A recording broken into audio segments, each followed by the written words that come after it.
Well, I've wanted to get into off-camera flash for quite a while now, and I've been looking around. There's all kinds of different flashes you can get, and there's a hell of a lot cheaper flashes that you can get than this one, but I decided to go with the 430EX Mark II by Canon just because I know it's fairly good quality, and you know, it's got ETTL, and it should work automatically if that's what I choose to do. So let's take a look at it real quick here. When you get it, it will come in a small padded pouch like this. Comes with the flash in there and a little flash stand, which comes in pretty handy.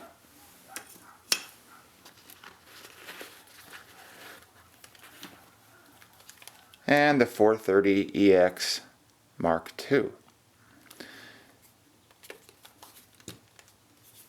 Now if you push this button down on the side right here, you're able to swivel it around in any number of directions.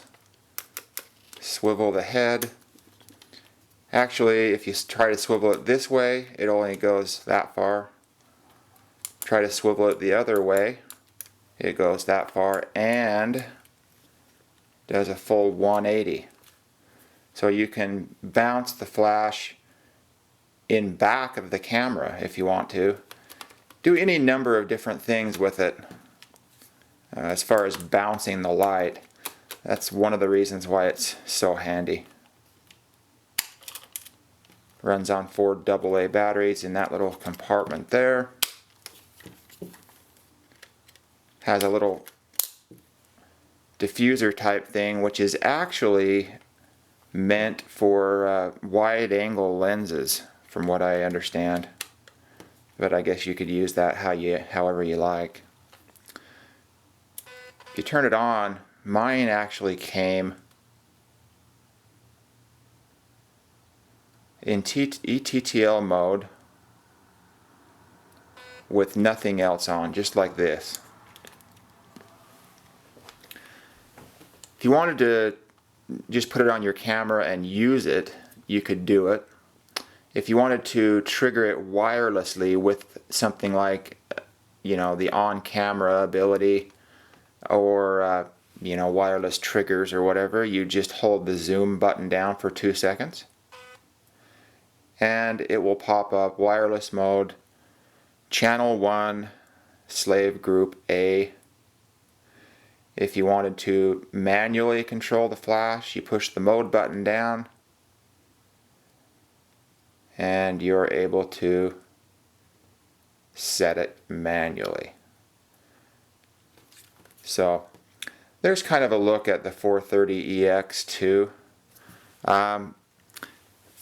Also pretty easy to figure out, but if you slide this on a camera or onto the flash stand, you simply slide this little lock lever over and it's locked in place.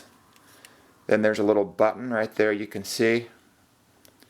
To remove it, you push that button down, slide the lock lever back over, and it's unlocked. So there's kind of a look at the 430EX2. Seems like it'll be a pretty decent little flash. Okay, so just to show you that you can trigger this with a 7D, I'll go ahead and simply turn it on.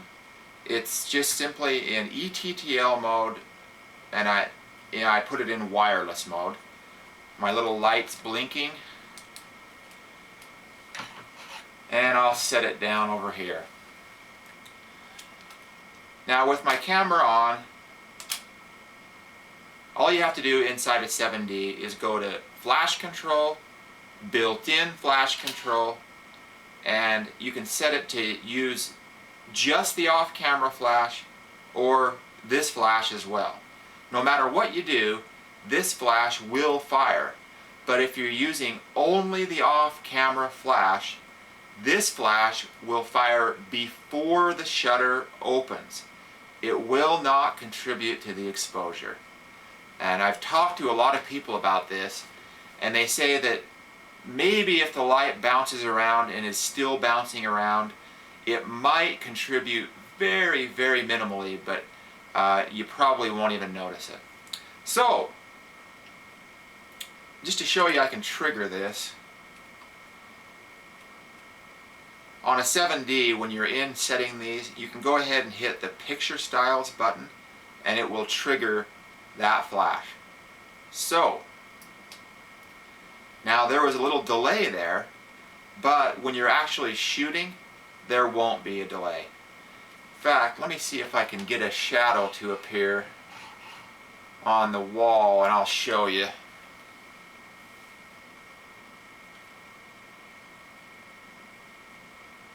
Okay.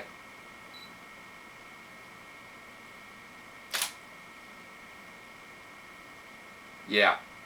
You'll be able to see, I'll show you. There's a shadow on this over here on the wall from this flash, but there's no frontal light. So this flash did not contribute to the exposure of that.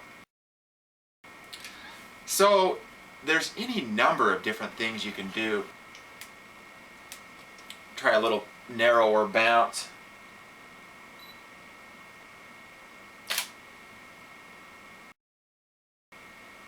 Anyway, it's pretty wild. Inside, you can really it will really trigger it no matter which way your flash is turning. Now,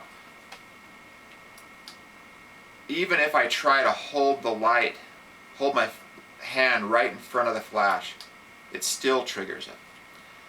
So, I don't know how much range it has. Maybe I'll take it outside and find out. So here we are in the great outdoors.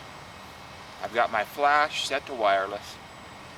And I'm going to set this down on the ground here. We're just going to see if it fires. I'll take a picture of these leaves here.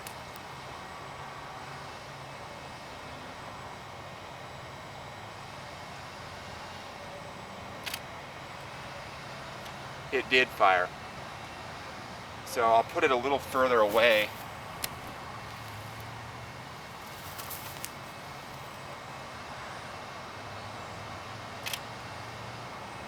And it fired again.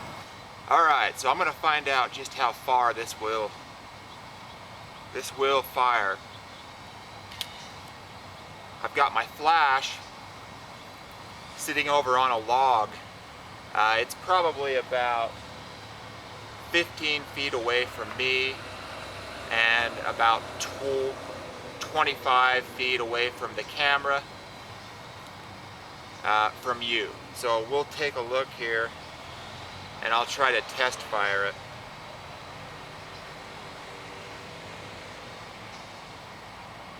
First with the flash facing down, I guess.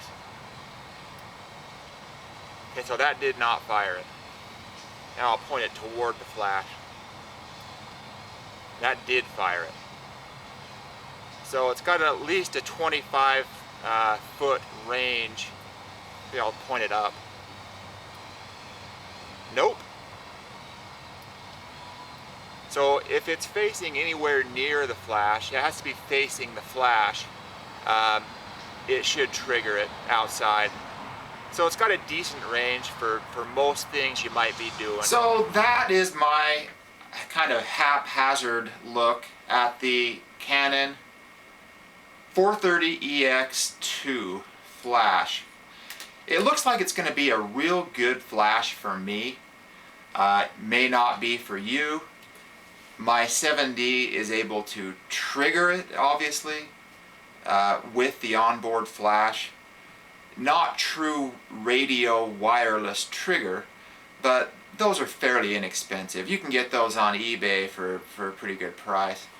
And, you know, with the ability to, you know, just like that outdoor test, with the ability to actually point this backward, you know, if you're going to trigger it with this onboard flash, it has to be facing this. So, but that's cool because not only can you face the light forward like this, you can face it backward and in any different combination of ways. Bounce it off of other things and face it in almost any direction. So it's good to know. That's a look at it. It is what it is. There, at the time of this video, the 430EX2 is about between $250 and $300 US online, or even at local stores. You should be able to find it in that range. So anyway, have a great day. We'll talk to you soon.